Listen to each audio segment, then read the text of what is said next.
pathway of sleepers consisting of old pit props had been laid from the bottom of the cliff out to the sloop, not separated, as in a tramway, but one sleeper touching the next. The great boiler had been winched down until it rested on a timber frame, which itself stood on 8 or 9 smooth wooden rollers, laid over the sleepers. Immediately it came to rest, men had leapt upon the frame and flung ropes over the boiler, securing it to prevent lateral swaying. Then they were off and away, manhandling it up the pathway. 4 men aside, while others constantly rescued the rollers from the back and inserted them at the front again. It was not just a question of strength, but of delicate balance. For if the rollers were not replaced exactly parallel, the whole thing could slew off course and go tumbling into the sand. Ross looked at the sky. It was leaden and would give them no stars tonight. The sea, of course, was unpredictable.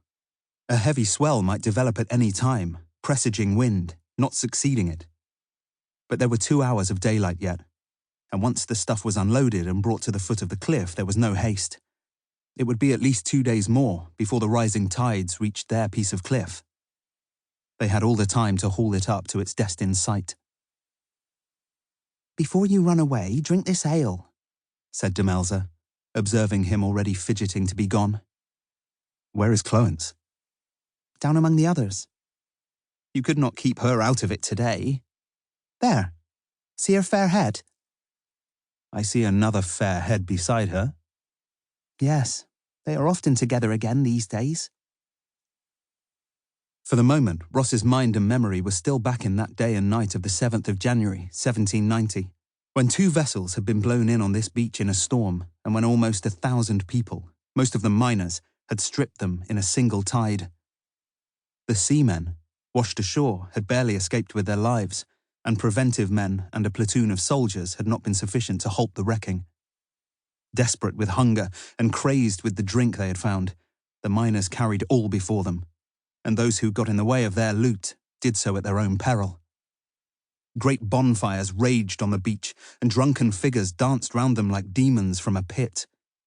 The sea had been awash with rigging, sails, spars, bales of silk and kegs of brandy, and fighting, struggling men and women.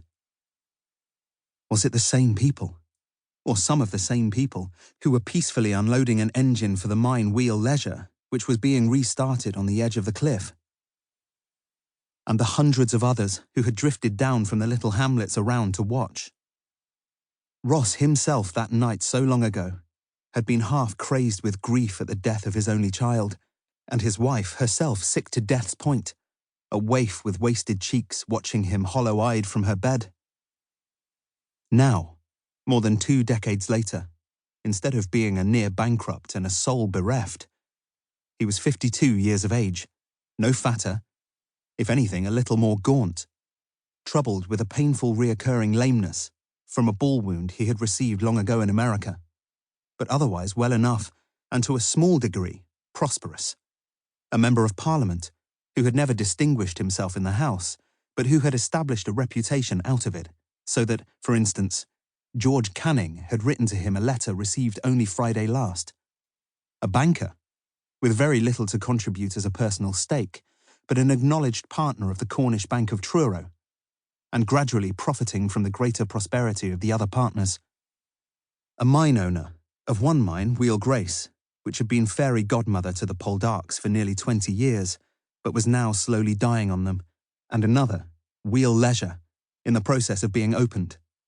The part owner of a small shipyard in Looe, managed by his brother-in-law, Drake Khan, a shareholder in some reverberatory furnaces near Truro, and with a few other little irons in a few other little fires.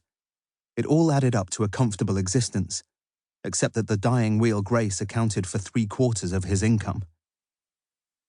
And beside him, her dark hair lifting and trembling in the breeze, was his wife, his helpmeet, and still, against all probabilities, his love, 10 years his junior in everything except wit and wisdom, little changed in looks or figure, but greying at the temples.